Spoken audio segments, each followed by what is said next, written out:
Darwin Ortiz is widely recognized as the world's foremost card manipulator and expert on card cheating. On this video, he reveals the techniques being used today by top card cheats throughout the world, just as he does for his casino clients on 5 continents.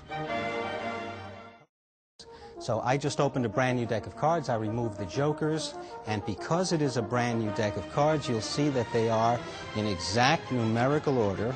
They always come that way from the factory. They run ace through king of hearts, ace through king of clubs, king through ace of diamonds, king through ace of spades, with the ace of hearts on top and the ace of spades on the bottom. So since they're still in order, before we do anything else, I think we ought to shuffle several times to break up that sequence. And I will shuffle several times to make sure that they are thoroughly mixed. They say after you shuffle, you should always cut the cards. If you play casino blackjack, I'm sure you've seen the dealer cut the deck like that.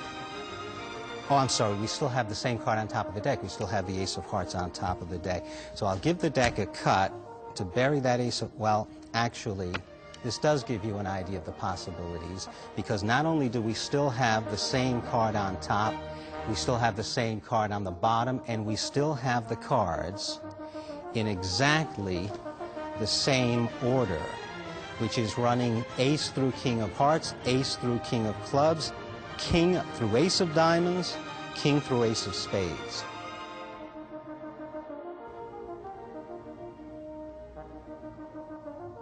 A bottom deal. Naturally, the cheat has controlled a slug of desirable cards to the bottom. In this case, we're talking about the 4 aces. Let's try a 5-handed game.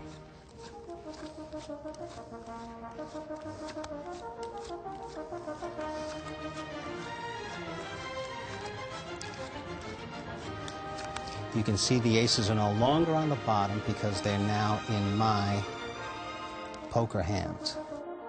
I'll place a group of black spot cards on top of the deck and a royal flush and hearts on the bottom.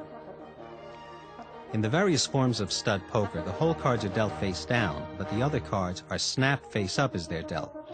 This requires a completely different technique of bottom dealing. Here I'm bottom dealing all the cards in the turnover fashion, so that every time you see a black card, you know I must be dealing off the top. Every time you see a royal flush card, you know I must be dealing off the bottom. Even with a white bordered deck, it's a move that would fly in any game. A bottom dealer can shuffle and still maintain his slug on the bottom. But then another player gets to cut the cards, which in theory would bury the aces in the middle. In this case, however, they're still on the bottom, ready to be dealt. Anytime the dealer knows there's a desirable card on top of the deck, he can withhold that card from the other players and reserve it for himself by means of a second deal.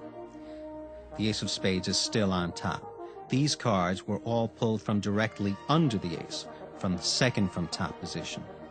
If we turn the deck face up, it's easy to see how dealing deuces allows the dealer to keep the ace on top until he wants to deal it, rather than delivering it to whichever player should have received it.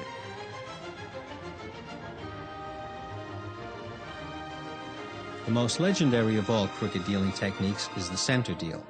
In effect, it's a combination of false deal and method of beating the cut. When the opponent cuts the deck, the 4 queens get buried in the center. This doesn't perturb the cheat because he's planning to deal them directly from the center. The cheat deals his opponent's cards off the top, but takes his own directly from the center. So few card manipulators have ever mastered this extraordinarily difficult technique that it has achieved almost mythical status. The 3 of diamonds makes this a poor 5-card stud hand, but the player merely peeks at his hole card in the standard manner, and now he's paired his up card. The process of checking one's hole card is perfect cover for the switch. Before leaving the game of blackjack, let's take a quick look at a switch that exploits the free drinks most casinos serve at the tables. I've been dealt a 16. With a hand this bad, I might decide that I need a drink. See how much better things can look after a drink? Here is an unusual and little-known switch for the practice of cutting for high card for money. The cheat has previously stolen an ace out of the deck. The sucker is allowed to shuffle. In reality, the cheat would not reveal his card yet. Now he reveals an ace. We don't want to leave you with the impression that every card cheat you might encounter can perform everything you've seen on this tape. In fact, you'll never find yourself playing cards with anyone who's mastered all of them, unless you play cards with Darwin Ortiz. Card cheats know that mastery of just one or two methods is enough to ensure a good income.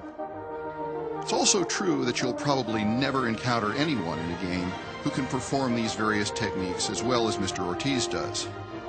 On the other hand, where a card cheat would perform these moves under cover of shade, that's the cheat's term for a distraction, we've allowed the unblinking eye of the camera to focus in on each move close up.